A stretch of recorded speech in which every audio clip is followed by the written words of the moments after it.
Olá, muito boa noite para você que acompanha a programação da TV Gazeta, canal 19.1.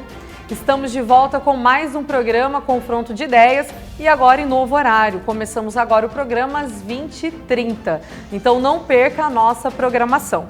E hoje, para a gente falar um pouco do cenário político, fazer uma análise da conjuntura nacional, da conjuntura local, nós estamos aqui com a Bárbara Pinheiro, que é gestora pública, empresária e tem contribuições aqui muito importantes para fazer aí essas análises. Seja bem-vinda, Bárbara. Obrigada, Cristiane. É uma honra estar aqui com você e com a Cirlei. Estamos aqui, Bárbara antecipou, né? Estamos também como convidada com a Cirlei, também gestora pública. Cirlei também é advogada, né? Tem também uma militância aí no segmento em defesa das mulheres, mas que também tem essa interlocução no meio político e vai trazer hoje contribuições para a gente. Seja bem-vinda, Cirlei. Muito obrigada, Cris, e também é uma honra estar aqui ao lado da Bárbara, que é uma pessoa que eu admiro, você também. Então, eu espero que a gente consiga aí contribuir e passar para a sociedade o que a gente está rolando aí nos bastidores da política nacional e estadual. E com toda certeza, hoje é uma satisfação muito grande estar aqui com duas mulheres. E não necessariamente só para debater temas de mulheres. Mulheres debatendo política. Já que a gente fala dessa entrada da mulher nos espaços políticos, eu acho que quando a gente analisa com esse olhar de alguém que de alguma forma muitas vezes está mais atrás nesse processo de entrada no processo político, eu acho que é importante. A gente está aqui com a Bárbara e com a Cirlei, que tem assim contribuições muito importantes, tem uma vivência política interessante e que com certeza vai qualificar o debate de hoje. E aí, para a gente começar, eu acho que assim, vamos tentar trazer um assunto en passant e ao mesmo tempo geral, que é a questão da gestão Bolsonaro, né? Nós já findamos agora 9 meses de gestão, né? Fechamos isso agora no mês de dezembro e a gente tem uma série de avaliações aí, né, do governo Bolsonaro. Inclusive algumas pesquisas até apontando que o Bolsonaro que entra em janeiro, né, com uma avaliação bastante alta, é o mesmo Bolsonaro que hoje vem decrescendo de uma forma bastante significativa. Então eu pergunto a avaliação de vocês acerca disso, né? Inclusive da Bárbara, que a gente sabe que tem aí um conhecimento muito abrangente com relação a esses dados estatísticos, né? Assim como que essas análises estão sendo processadas e ao mesmo tempo, Bárbara, a gente falar um pouco do que é a gestão Bolsonaro hoje. Então, sobre a avaliação é sempre assim, tem sido assim, né? Foi uma eleição dividida, não foi uma eleição fácil, e ele entra com uma avaliação alta, mas que a população se frustra com certa rapidez, porque as pessoas esperam muito, esperam além do que os governos estão preparados para dar, até porque temos um presidencialismo de coalizão. E aí no Congresso Nacional as coisas não são tão simples quanto se vende nas campanhas. Em todos os parlamentos, aliás, né? Não só no Congresso, mas também na Assembleia e nas câmaras municipais. E as pessoas então tinham uma expectativa muito alta e isso não vai se colocar de maneira fácil. Tem sido difícil para ele, tem sido difícil no partido, no próprio partido, no PSL é sempre aí uma briga constante dele com os próprios membros que o elegeram, já perdeu muitos apoios de pessoas que estavam na campanha e eu entendo que o presidente não terá dias fáceis, serão dias difíceis. E findando um ano, a gente pergunta, né? O processo econômico melhorou? Não melhorou. E o brasileiro, a população brasileira, ela pega muito a avaliação dos governos como está o cenário econômico. Melhora o cenário econômico, melhora a avaliação. O cenário econômico não muda como não tem mudado, a avaliação, a tendência é continuar ruim. Realmente, assim, são dados, né, importantes. E até assim, Bárbara, é muito interessante a sua fala nesse sentido, né? Porque assim, vocês têm uma capilaridade hoje muito grande na questão das pesquisas, né? Vocês são uma referência aqui no Estado com relação a pesquisas. E compreender esses números do Bolsonaro é também fazer uma análise, né, qualitativa, quantitativa de tudo isso. Vamos lá, Cirlei. Então, gestão Bolsonaro. Houve uma expectativa, uma espera muito grande da sociedade com relação à gestão Bolsonaro. Então, eu via isso na época das eleições já, que as pessoas estavam votando no presidente, elas não estavam olhando quem eram os deputados, quem eram os senadores, quem ia estar lá no Congresso, porque não se administra um país sozinho, né? Ele precisa do apoio do Congresso, e eu vejo que aí está a resposta das dificuldades que ele está tendo para aprovar, né, o que ele precisa para fazer essa gestão, melhorar o Brasil. Então, todo esse processo ele está demonstrando agora que não é fácil, uma pessoa sozinha não administra um país, precisa de um grupo político para realmente fazer essa gestão. Então, houve coisas boas que ele fez, eu acho que teve algumas coisas aí que foram boas, mas está muito difícil e está lento o processo, não tem como a gente fazer mágica na forma que ele foi eleito. E aí, esses desencontros dentro do próprio partido, tudo isso dificulta, né, a gestão dele. Então, eu acho que por aí não vai ser fácil até o final da gestão mesmo, vão ter muitos problemas aí ser geridos, e aí teve esses problemas também em algumas pastas, né, que vieram à tona. Então tudo isso dificulta que ele aprove os seus projetos no Congresso, então vai dificultando a gestão. Inclusive, parte das pautas que o Bolsonaro vem aprovando é muito mais um ensejo do Congresso do que necessariamente, né, dele, né? Ou do governo. Enfim, o que dificulta. Mas, assim, ainda nesse âmbito nacional, eu acho que teve um projeto, né, de lei que, assim, vem tomando as discussões, que é a questão da lei do abuso de autoridade, né? E nós tivemos aí todo esse encontro, né, com as informações que o Intercept nos trouxe, que ao mesmo tempo acaba mudando aí a configuração de Lava Jato para Vaza Jato, e não que a lei do abuso de autoridade esteja condicionada ao que aconteceu com a Intercept, mas ela veio no momento em que essa discussão se acentuou. Então, assim, eu queria, assim, a avaliação de vocês sobre a lei do abuso de autoridade. É uma lei que realmente vai atender, vai minimizar os exageros, assim? O que vocês pensam sobre essa lei do abuso de autoridade? E, ao mesmo tempo, que a gente pudesse cotejar com esse evento aí, que é hoje Lava Jato, Vaza Jato e Intercept. Porque o que me parece, a priori, bem en passant, é que existe Brasil antes da Intercept e existe Brasil pós-Intercept, né? Tanto no aspecto político, até mesmo econômico, cultural, enfim. Bárbara. Então, eu acho que a gente tem que dar um passo para trás para falar da lei de abuso de autoridade.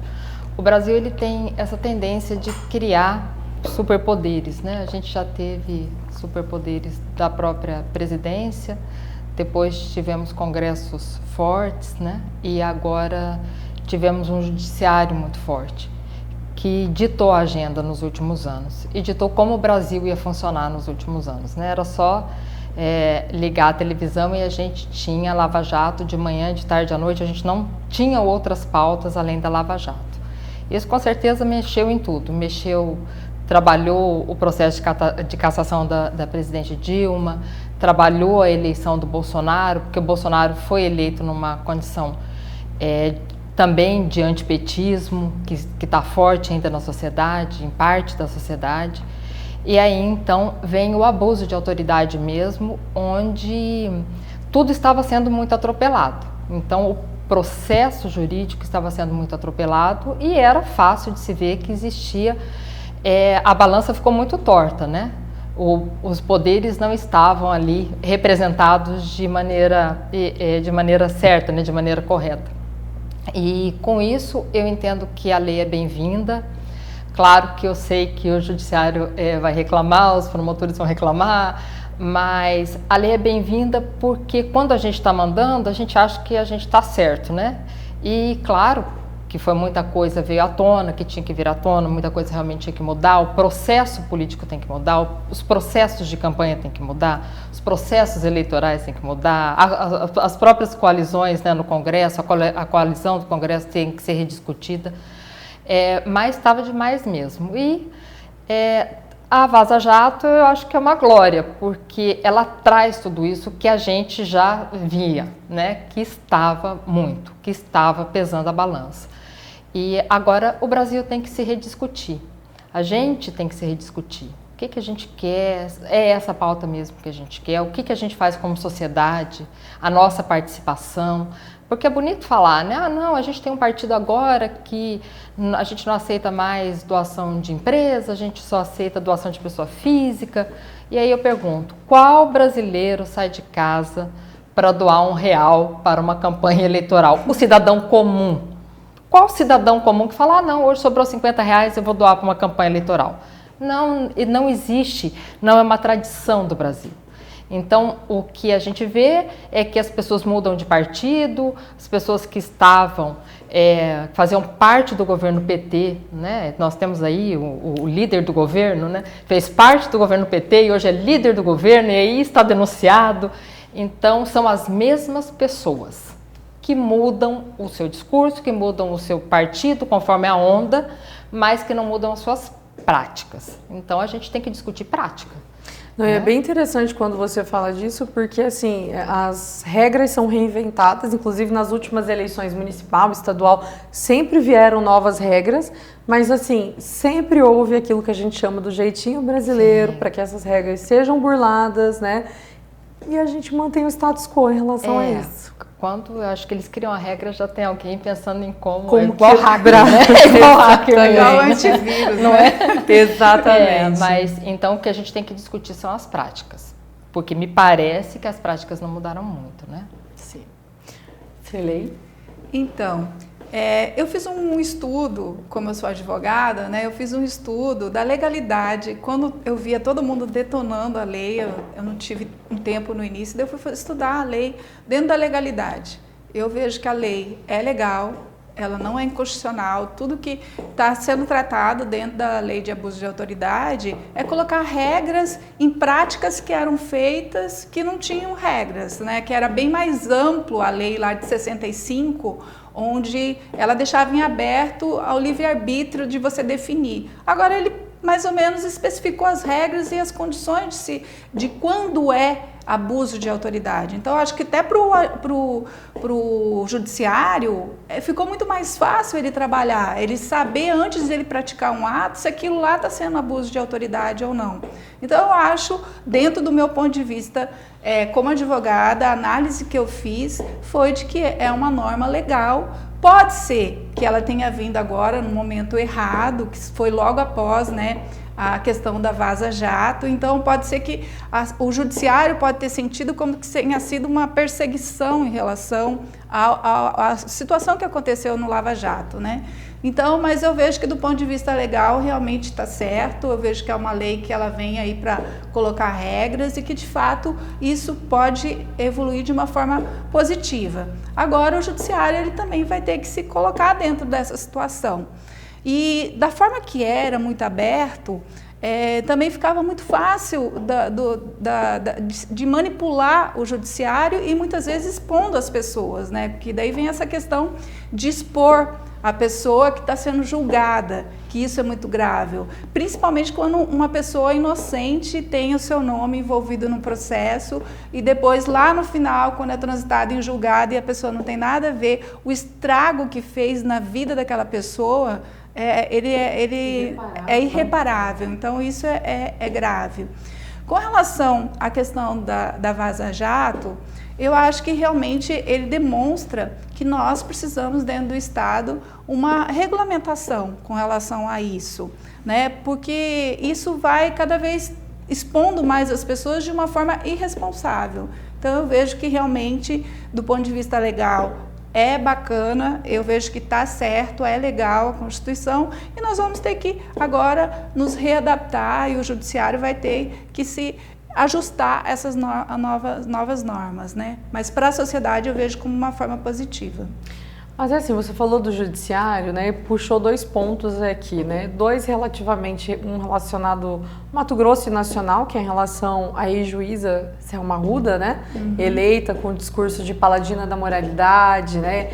Eleita como aquela que se afasta do táxi porque agora eu sei que você teve alguma coisa envolvida em corrupção, né? E de repente você vê essa mesma paladina sendo aí hoje condenada efetivamente, perdendo o mandato como senadora, né?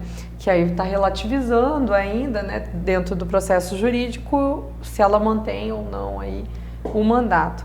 Então, dentro, assim, já pensando aqui no Poder Judiciário, pensando aqui na questão da Selma, e depois eu vou tratar de uma outra coisa local também, eu pergunto para vocês, assim, como que vocês estão avaliando hoje, né, esse processo por qual a Selma está passando, que ainda que é um aspecto jurídico, mas a gente sabe que está imbuído também de características políticas, né? Em tempo que parece que Mato Grosso vai ter mais candidato, e se ela perder o mandato nessa eleição agora, que é uma vaga, do que quando foram disputadas duas, que a gente teve até 11 candidatos, né? Tem gente que já fala que tem uma lista aí com 13 candidatos.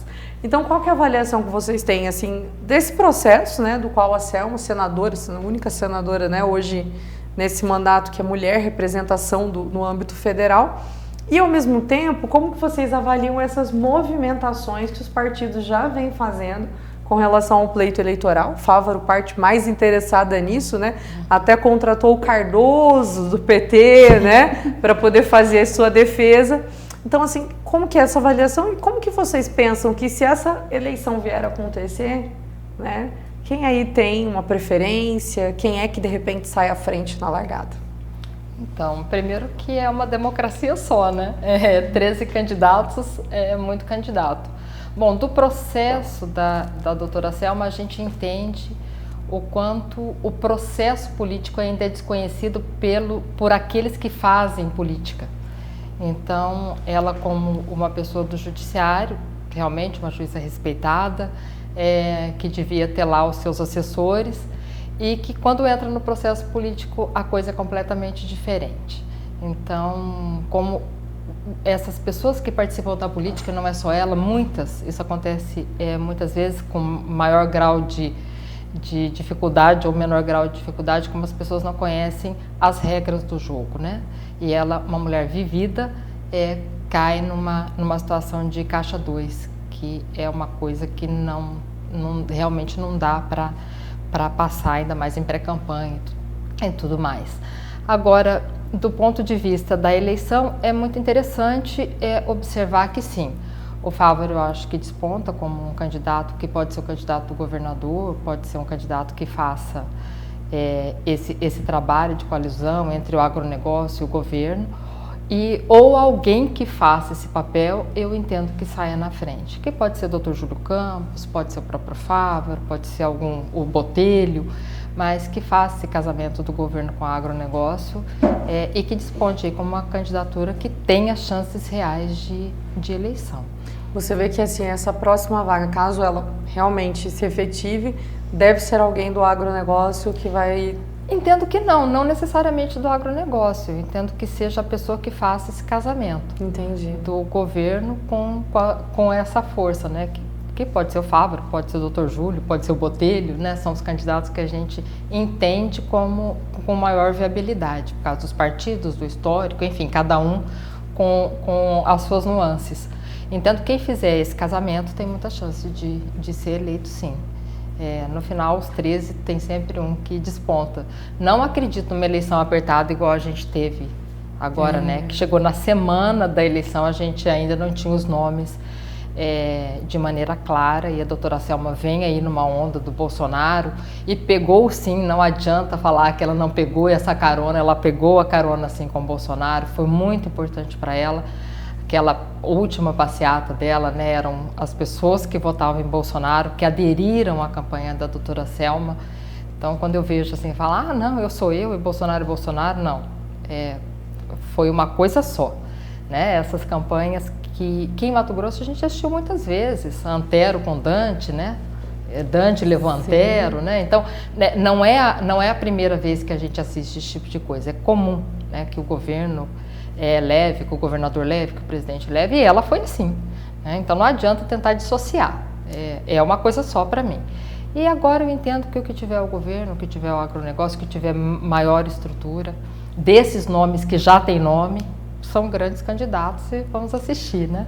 Eu lembrei de uma coisa, né? Assim, já que a gente tocou no assunto da lei do abuso de autoridade, lembrar que a ex-juíza Selma, né? Logo depois que ela sai do cargo, ela teve algumas decisões que foram retificadas. Sim, né? É um problema nosso, né?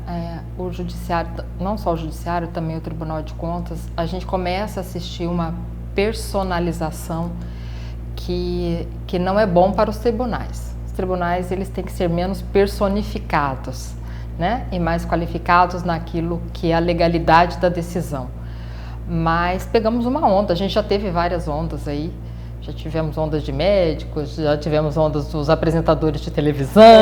Poxa! Né? A gente já teve várias ondas e agora pegamos essa onda do judiciário, com Pedro Taques, com tantas figuras nacionais também, Sim. né?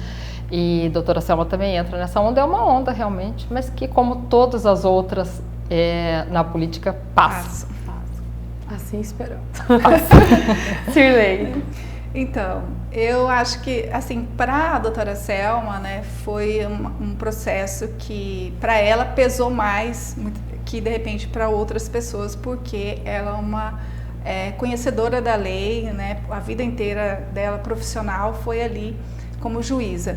Então, esse processo, realmente, ele, de certa forma, manchou a imagem dela, porque você que fala, que dita as regras, falando o que é certo, o que é errado, e daí para você entrar na política, você acaba entrando pelo mesmo caminho. Eu falo, para você poder ter liberdade de criticar quem está fazendo errado, você não pode se dar o luxo de entrar pelo mesmo caminho. Então, você tem que fazer diferente. E eu falo ainda mais, que a doutora Selma, se ela tivesse sido inteligente, porque ela pegou a onda, como você falou, ela pegou a onda sim, ela poderia ter sido eleita só com as mídias sociais, não precisaria nem ter gastado, porque era a onda do momento das mídias sociais. Quem estava com o Bolsonaro, e como ela tinha uma imagem muito forte perante a sociedade, ela teria sido eleita assim e poder fazer um mandato tranquilo, mostrando todo o potencial, mas ela se equivocou.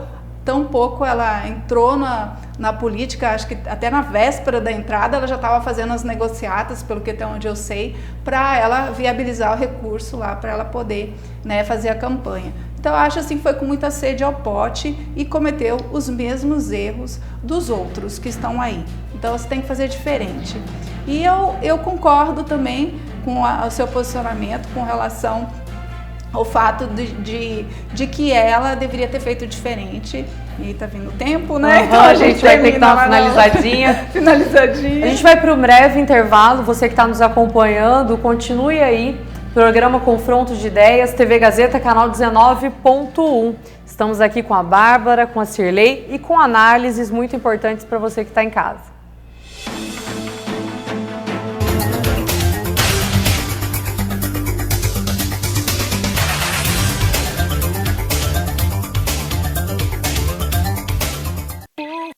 Since you got me like, I be like, baby, why you so fine? Got to make you mine. So hard to find. Baby, like, oh, how'd you do the thing? The way that you do it and she ain't even show. Adai Acessórios, Shopping Estação Cuiabá, piso L2. Alegria, alegria, pessoal! O Aquapark já está abrindo também nas segundas-feiras. Quem não tem tempo de vir ao Aquapark nos finais de semana, agora pode vir na segunda-feira, das 9 às 17 horas. Nosso restaurante atende o dia todo com comida deliciosa, porções, sanduíches e bebida geladinha, além, é claro, de muita água.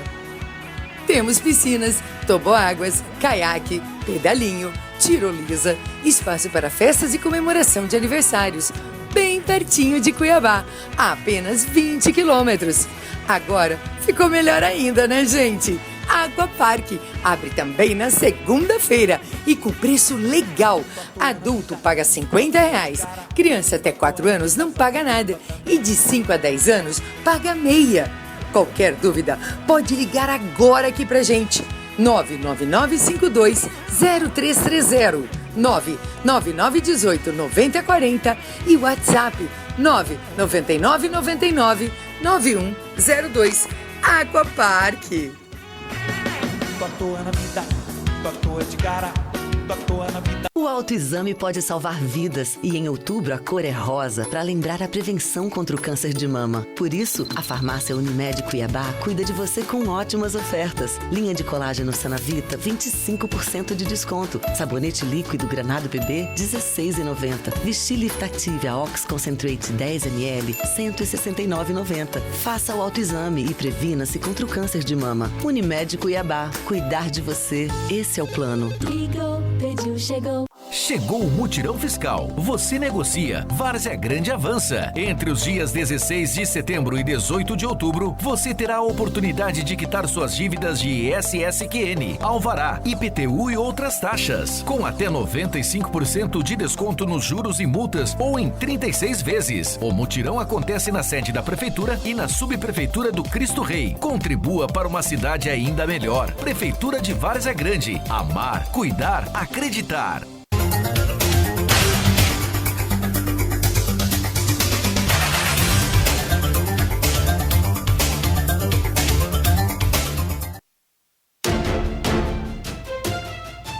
Estamos de volta com o segundo bloco do programa Confronto de Ideias, né?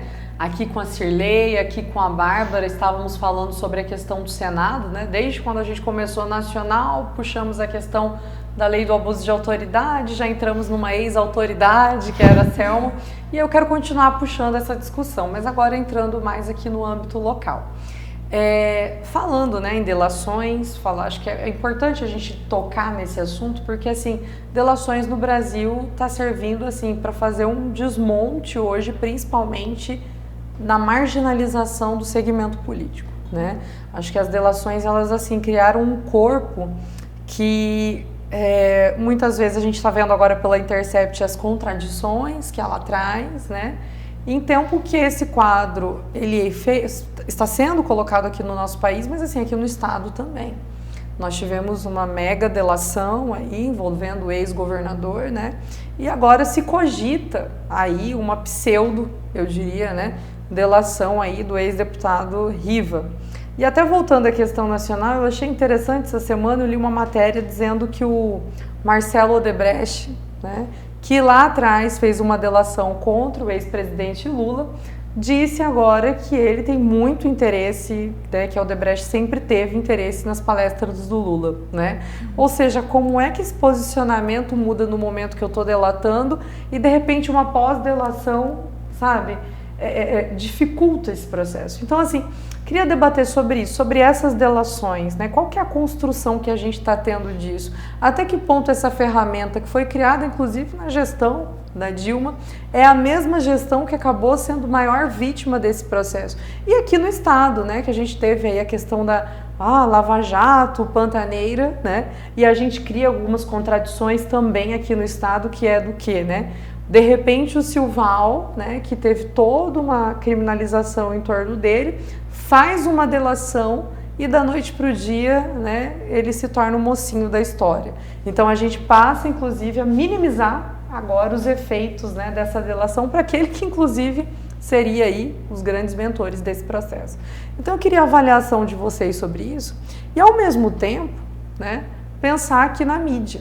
Né? A gente está aqui no veículo de comunicação, mas a gente tem que compreender a importância que os veículos de comunicação têm.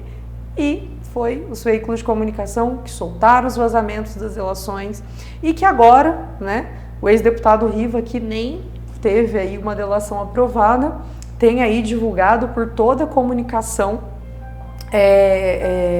aí uma pseudo-delação que ele fez, apontando nome, problemas e críticas, né?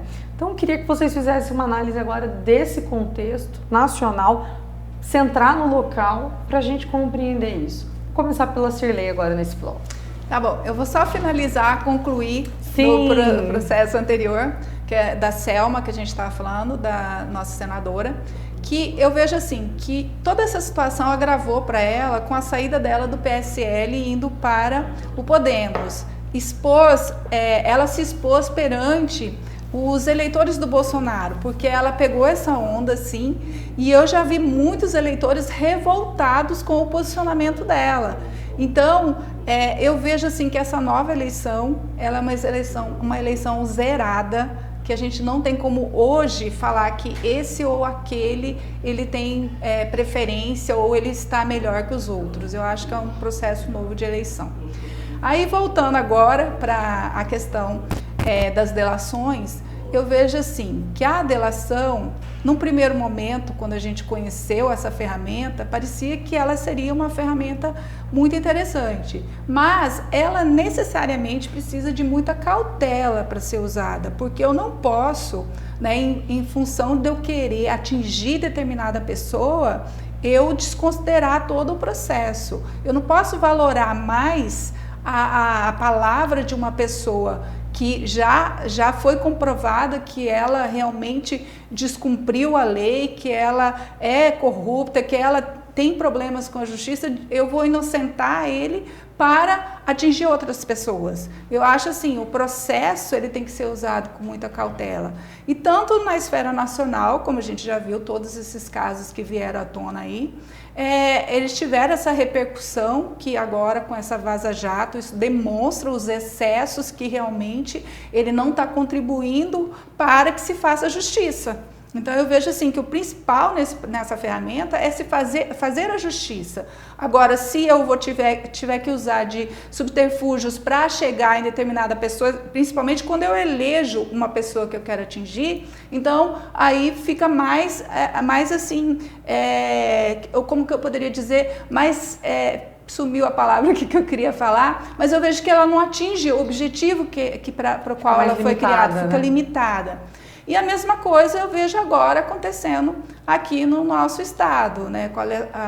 Primeiro com a delação do Silval Barbosa, que ele expôs muitas situações, mas ele não é inocente. A gente não pode nunca deixar de considerar que tudo que ele fez, o tanto de corrupção que foi demonstrado e comprovado dentro do estado, que nós hoje estamos passando por situação difícil, porque ele permitiu que aquelas coisas que aconteceriam. Até onde eu sei, ele estava à frente de tudo, né? E pelo que eu conheço da ferramenta de delação, ela deve ser utilizada com cautelas de pessoas que estão abaixo para chegar no mentor. Agora, a partir do momento que eu uso a delação do mentor, porque se eu já cheguei no mentor daquele processo de corrupção, ele necessariamente vai ter que falar e denunciar, mas eu não tenho que diminuir a pena dele por conta disso. Então eu vejo que esse procedimento, da forma que está sendo usado mais uma vez pelo judiciário, é de uma forma meio que equivocada, então que precisa ser reavaliado esse processo.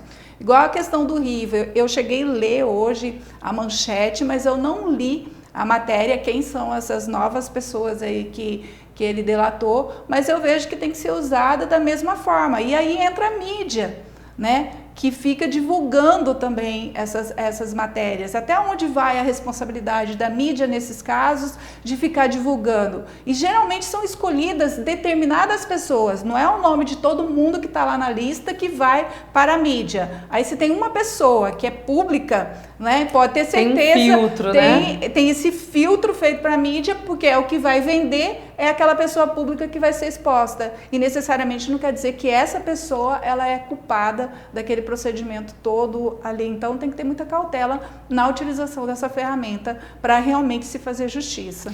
E há uma preocupação, né? Porque, por exemplo, na verdade não há uma delação ainda do Rival, que se há uma pseudo-delação que os veículos de comunicação alarmaram, né? E aí, mais uma vez, a gente incorre para isso que a Cirlei falou, né? Ou seja, a gente tem uma mídia que divulgou hoje que você tem pessoas que foram delatadas, mas que sequer existe uma delação. E se de repente nada disso for, inclusive, aceito? E aí? Você já fez o que com essas pessoas que tiveram seus nomes expostos? Isso é o grande problema, né? Mas além de quem já teve os nomes expostos, a gente percebe que existe sim, isso que a Cirlei falou, um apanhamento de alguns nomes e de algumas pessoas que ficam em evidência. Isso é muito grave. Eu li os nomes e aí a gente entende que muitos nomes que existiram ou que passaram pelo poder não estão ali. Não tô dizendo que essas pessoas teriam que estar, né? Mas a gente percebe pelo processo de poder que há sim uma escolha, assim como houve uma escolha na delação do ex-governador Silval. E tem sido assim. quando a gente olha a Vaza Jato, a gente percebe que, olha, se você me entregar tal coisa, eu te alivio em tal coisa. Então, eu quero fulano, né? Então, tem um endereço certo e daí tem as questões políticas por trás que o judiciário também se politizou, né? Então, eu quero pegar o Lula, eu quero pegar a Dilma, eu quero vazar a conversa telefônica daquele dia.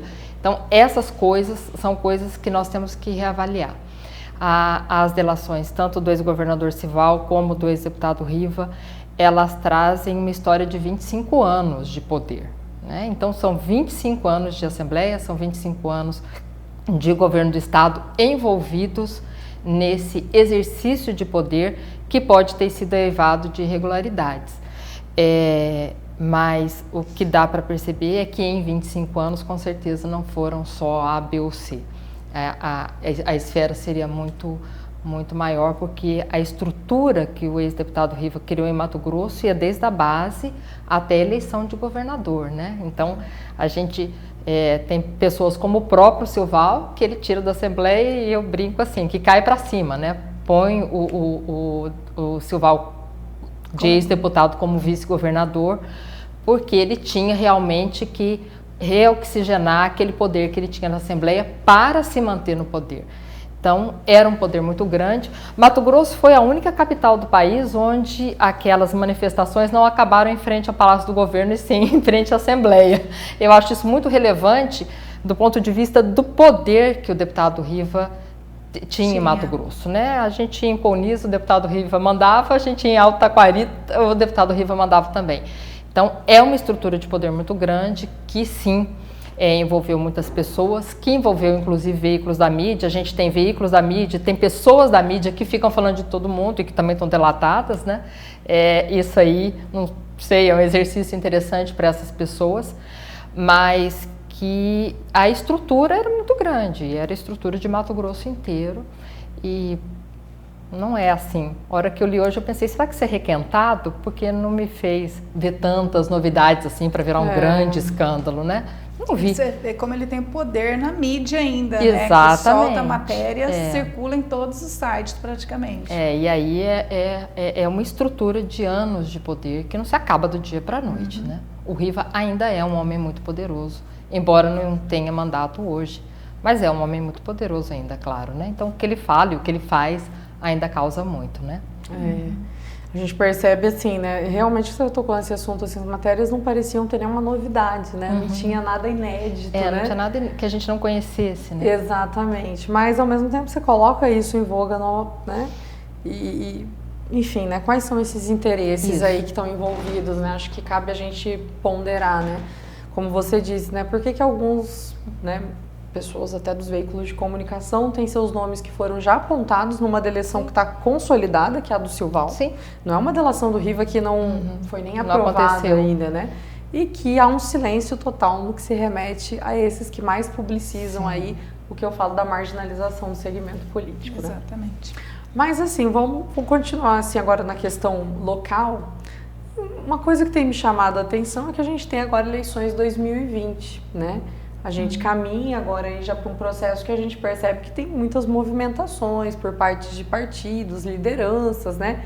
Acho que essas discussões já estão se acentuando muito. E eu reparei, né, que a gente teve um histórico aqui no Pedro Táxi, né, que teve como seu vice o Fávaro. E o Fávaro, em menos de 6 meses, eu acho, né, se torna oposição ao Pedro Táxi, né? Então você ajudou a eleger, você ajudou a governar na ampla maioria do tempo e de repente de uma maneira bastante, né, conveniente você vira oposição, até porque 6 meses só de perda de cargo acho que não traria tanto prejuízo assim, né? E em tempo a gente parece que está vivenciando esse quadro aqui em Cuiabá também, né?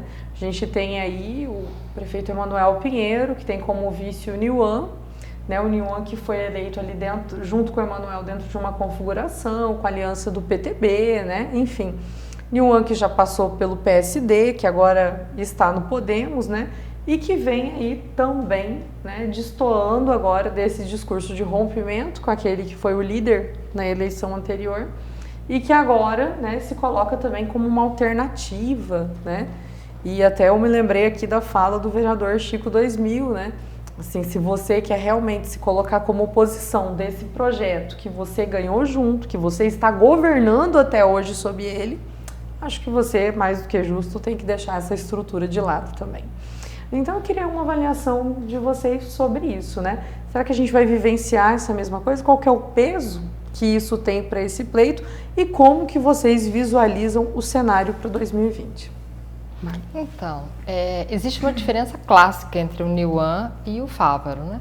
O Fávaro representa alguma coisa, que é o segmento do agronegócio, muito ligado ao Eraí, enfim, tem todo um histórico, né? Foi presidente da ProSoja, então é uma pessoa que tinha um segmento para representar. O Niuan foi uma escolha do PTB, e aí ele deixa o PTB. Então, o Niuan hoje representa exatamente o que? A gente o vê numa reunião do MBL, aí ele vai para o Podemos, mas aí ele também anda com Mauro Mendes e ele está procurando um pai. O pai do Niuan, o ex-deputado Oswaldo Sobrinho, ex-vice-governador também, é uma pessoa que fez história no PTB, e eu acho que a escolha do Niuan partiu desse histórico do pai dele, né? Uma pessoa muito jovem que pode construir uma carreira política. Não vejo que tenha o mesmo peso da escolha do Fávaro. O Fávaro rompe com o Pedro porque o grupo do Pedro se desfez. Mauro Mendes apoiou Pedro Táxi aos 4 anos. Né? Então, quando o Mauro se põe como candidato, o Fávaro fez uma escolha. Não é o caso agora, né? O Niuan faz o voo solo e vai ter aí as dores e as delícias da escolha dele.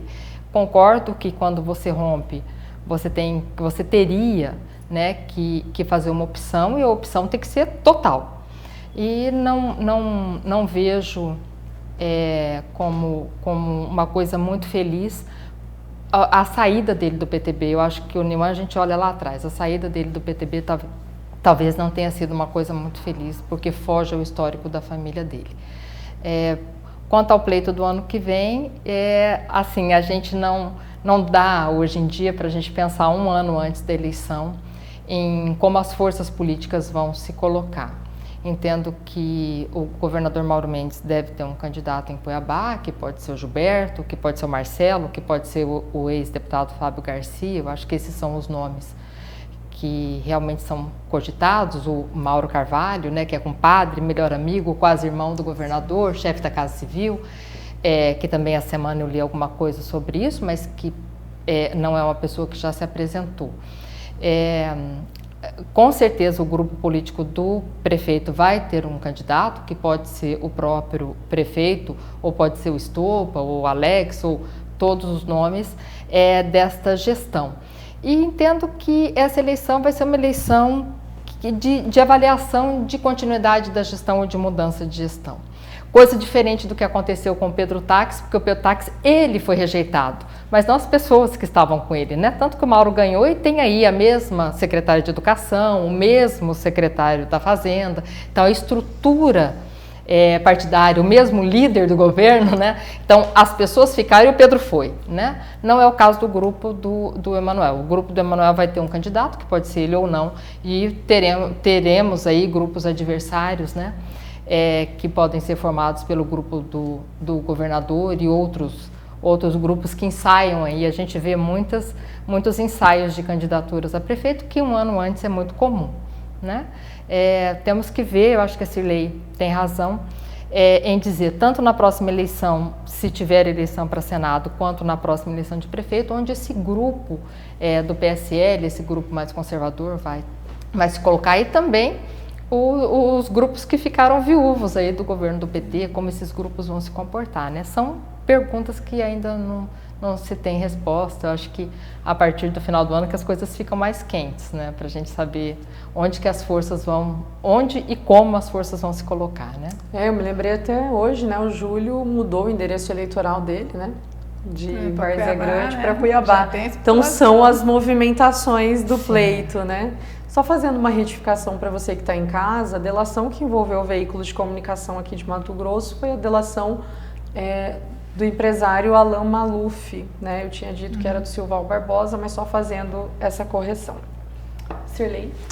Então, eu concordo com a Bárbara quando ela fala do grupo que o Fávaro tinha e mesmo assim ele saiu enfraquecido, tanto que ele chorou querendo ganhar no recurso, mas não foi possível. E o Niuan, eu vejo que ele é um menino, ele está em começo, né? E esse posicionamento dele de ficar trocando de partido, ele vai contra, né, a família, né? Eu gosto muito, inclusive, do Oswaldo Sobrinho, tenho maior admiração por ele, e eu vejo que o caminho que o Niuan está adotando é totalmente diferente do que o pai dele adotou e que deu super certo, que é uma pessoa assim que eu falo que é um político que eu sinto orgulho de falar do estado de Mato Grosso. Isso, de certa forma, vai prejudicar, sim. Eu não acredito que essa escolha que ele fez, indo para o Podemos, ainda mais agora que a Selma veio para o Podemos, por exemplo, o Medeiros, ele não tem uma popularidade aqui em Cuiabá. Então, eu vejo que essas escolhas que ele fez, em vez de fortalecer, acabou que enfraquecendo ele. Então, eu acho que ele vai ver lá no final e vai pagar o preço pelas escolhas. Tomara que seja positiva, né, para ele. E como ele é jovem, ainda dá para aprender muito, né? Então dá para quebrar a cara e aprender, mas é melhor a gente aprender com o erro dos outros. Eu sempre penso assim. E as eleições do ano que vem, eu vejo que realmente muitas articulações estão acontecendo nos bastidores e muitos pré-candidatos estão surgindo, mas eu vejo que até o ano que vem pode surgir ainda muita novidade por aí, então não dá para a gente já contar como esse é certo. Até o próprio prefeito, né, Manuel Pinheiro, que está com a máquina na mão, então é difícil falar, se ele sair candidato, ele está eleito, porque eu vejo assim que esse processo ainda pode surgir muitas novidades aí daqui até lá, e que é o que acontece toda vez, né? Então, tem os candidatos que estão certos, no final não sai. Então, e Cuiabá é o maior colégio eleitoral. Então, é claro que o governador vai querer lançar um candidato para tentar ganhar esse colégio eleitoral. A oposição vai ter que se unir para conseguir manter, né, se não for o prefeito Manuel, mas que venha alguém forte ali para realmente conseguir. Então eu vejo que nós estamos aí realmente, novas eleições chegando, tudo zero, aí vamos ver o que de fato vai acontecer ano que vem, né? Mais próximo das eleições. E aí tocando na questão das eleições, né, a Bárbara ponderou, muito provavelmente o governo vem com um candidato, né, inclusive aí com vários já disputando essa possibilidade, né, tem até o Fábio Garcia que vem aí, né, veio nos veículos de comunicação dizer o DEM vai com o Emanuel, o DEM não vai com o Emanuel, né, virou uma batalha, né, nas redes sociais, né, uma semana o DEM pode ir com o Emanuel, na outra semana o DEM vai ter candidatura própria, né, enfim, que demonstra hoje a fragilidade de como o partido tá organizando. Eu li hoje que até o Gilberto tá indo pro DEM, né? Então, e julho agora com domicílio eleitoral em Cuiabá, né? Então, eu tô falando que vai ter muita coisa ainda até lá. O DEM aí acho que vai ser o fiel da balança em muitas decisões aí dos grupos políticos. Mas assim, a gente sempre fala de cabo eleitoral, né? De quem é um bom cabo eleitoral, para quem, né? Sempre quando se lembra do ex-presidente Lula, as pessoas até falam assim, olha, elege até o poste, né? Que ele disse isso, assim, um exímio cabo eleitoral, né? Hoje você tem aí, né, o governador Mauro Mendes, seus 9 meses de mandato, né? Teve aí um desgaste muito grande com o funcionalismo público. Eu sempre gosto de registrar, assim, Mato Grosso tem um quantitativo de funcionalismo público muito imponente, né? Então, o cuidado com esse segmento tem que ser, né, uma preocupação, né? No entanto, o que a gente tem ouvido do governador é que se a reforma da Previdência nacionalmente não passar, né, os municípios do estado, ele vai fazer a reforma da Previdência aqui no estado de Mato Grosso, né? Você vê agora, hoje, a notícia de que as férias, muito provavelmente, serão divididas em 3 parcelas do seu pagamento. Um 13º que ele coloca em cheque, que talvez não tenha nem recurso para que seja pago no final do ano. Exatamente. Então esse é Mauro Mendes, o cabo eleitoral, penso que um dos mais importantes, né? É de Cuiabá, foi prefeito da capital, mas hoje é governador e tem essas características. Então, assim, Como é que vocês avaliam o Mauro Mendes cabo eleitoral, né? Nesse processo, quem é que ele vai, né? Como é que ele vai pautar o processo aqui e, ao mesmo tempo, uma avaliação sobre a gestão dele, ou seja, da mesma forma que a gente fez do Bolsonaro, a gente avalia a gestão Mauro Mendes, 9 meses também, desse futuro cabo eleitoral, muito provavelmente de um grupo que vem de oposição ao grupo hoje do prefeito Emanuel Pinheiro. Então, eu vejo assim, de média a baixo, mediana, muito mediana, não trouxe nada de novo, de inovação na gestão. Eu vejo assim que o Estado de Mato Grosso, como eu sou servidora pública e eu conheço a administração pública do Estado, eu sempre falo que enquanto não chegar um governador que de fato fizer uma reforma administrativa e mudar o modelo de gestão, nós vamos continuar sempre na mesmice. Porque os gastos, vou diminuir gastos. Do jeito que está essa estrutura montada, não diminui gastos. Pode fechar a secretaria, pode fechar isso, pode fechar aquilo, que não vai diminuir o custo do Estado. Porque o custo está sendo mantido, porque existe um desperdício muito grande dentro do Estado de Mato Grosso por incompetência de gestão. Então, o modelo de gestão do Pedro Táxi para o Mauro Mendes é o mesmo. Então, deu-se uma continuidade nesse processo, não mudou muita coisa, tanto que os procedimentos que eram adotados na gestão do Pedro são os mesmos procedimentos que estão sendo mantidos. É uma gestão centralizadora e nós já temos um procedimento muito burocrático na gestão. E se você centraliza, as coisas demoram ainda mais para acontecer. O grupo dos servidores públicos, o Mauro Mendes ele não vai ter o apoio. Claro que tem um ou outro, mas assim, a grande maioria, por mais que ele venha aí querendo colocar em dia o pagamento, mas o servidor ele já vem num processo de desgosto com o gestor, que foi a experiência que ele teve com o Pedro Táxi. E aí depositou uma confiança muito grande no Mauro Mendes, e tudo que ele prometeu para o servidor, ele voltou atrás. Ele não garantiu nada das promessas dele de campanha. Então, eu posso afirmar que com o servidor público, esse apoio como cabo eleitoral, ele não vai transferir. E nós temos um exemplo aí que aconteceu na época do Pedro Táxi, que os servidores públicos foram os grandes responsáveis pela eleição do atual prefeito de Cuiabá, que é o Emanuel Pinheiro. Então, eu acredito que isso pode se repetir, sim, agora nessas próximas eleições. Eu acho difícil o candidato do governo, com esse apoio, com esse cabo eleitoral, conseguir ganhar a prefeitura de Cuiabá. E até porque os candidatos que têm sido cogitados, a não ser que surja um nome novo aí, que realmente impacte a sociedade, mas dos nomes que eu vi até agora, eu acho que nenhum tem uma representatividade forte para realmente conseguir a prefeitura de Cuiabá esse mandato. Bárbara? Então, eu acho que o Mauro Mendes ele pega um governo que poderia ter feito muito mais, né? Porque ele pega o governador Silval, são 8 anos de desgaste, né? Ele pega o governador Silval desgastado, com obras paradas, aí vem o Pedro Táxi também, deixa obras paradas. Eu acho que ele não precisa de muito para fazer sucesso no interior. Aqui em Cuiabá já foi um pouco assim, é uma gestão que foi mediana, mas que no final foi bem avaliada, porque vinha do desgaste da reeleição do ex-deputado Wilson Santos e também da gestão do Chico Galindo, que foi um pouco controversa para a sociedade. Eu considero uma boa gestão, porque ele fez ali na prefeitura alguns ajustes que a gente viu que deu resultado para o próprio Mauro. Mas né? que refletiu depois que ele saiu, né? Exatamente, o seu Chico teve esse azar da temporalidade, né? Mas ele fez umas coisas muito importantes.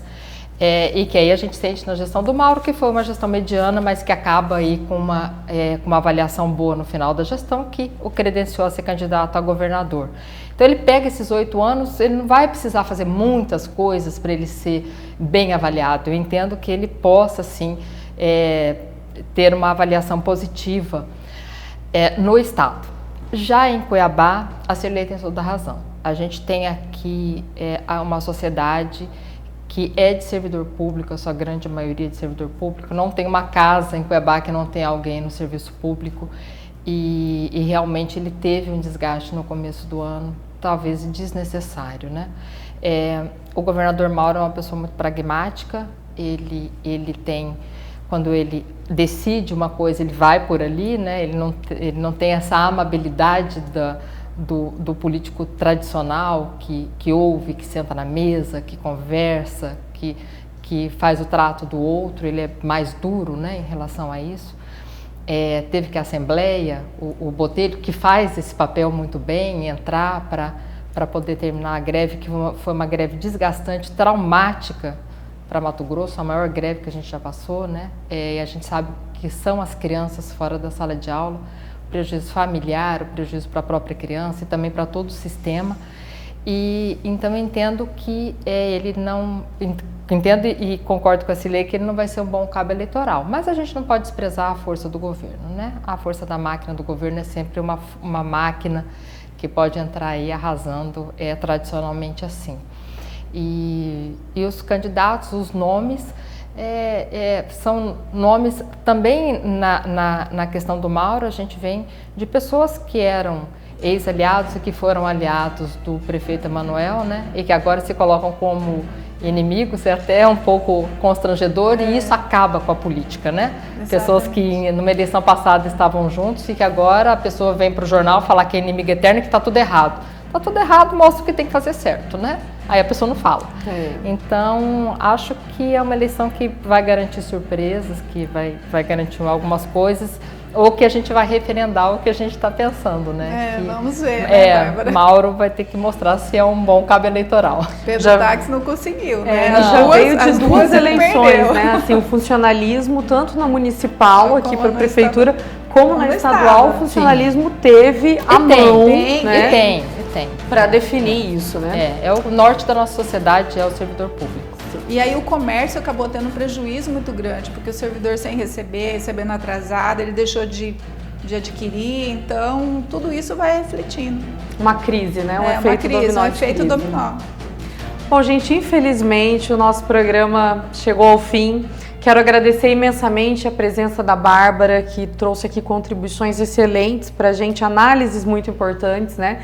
Inclusive já fica um convite aqui, tanto para a Bárbara como para a Cirlei, que a gente tenha, né, um quadro fixo aqui no programa Confronto de Ideias. Eu acho que assim, a gente precisa valorizar essa discussão das mulheres no cenário político, né? Falam tanto que a gente não participa, então vamos começar a analisar, até para que eles também... E começou um movimento nacional, né? Olha! Mulher na política. Mulher na política, né? Mas assim, é como eu disse, assim, quando a gente fechou hoje esse bloco, tanto da Bárbara como da Cirlei, assim, vamos falar de mulheres? Não. Por que a gente tem que limitar o espaço da mulher só para discutir sobre mulheres, né?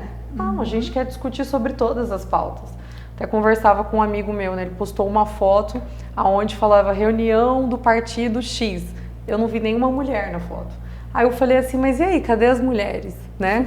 Aí ele, não, entra lá, né? De repente vocês assumem o diretório das mulheres, a representação feminina do partido. Falei, não, a gente quer estar na cabeça também, né? Ele só lembra do paletó, não lembra do terninho, tomar posse.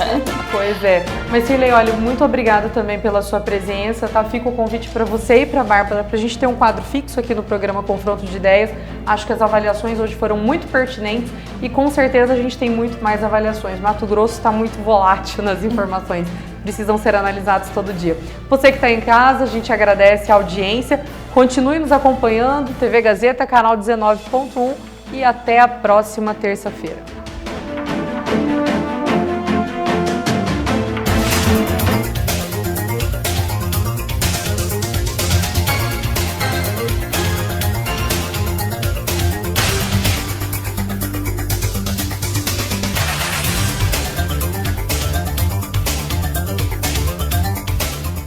Chegou o Mutirão Fiscal. Você negocia. Várzea Grande avança. Entre os dias 16 de setembro e 18 de outubro, você terá a oportunidade de quitar suas dívidas de ISS-QN, Alvará, IPTU e outras taxas, com até 95% de desconto nos juros e multas ou em 36 vezes. O mutirão acontece na sede da Prefeitura e na Subprefeitura do Cristo Rei. Contribua para uma cidade ainda melhor. Prefeitura de Várzea Grande. Amar, cuidar, acreditar.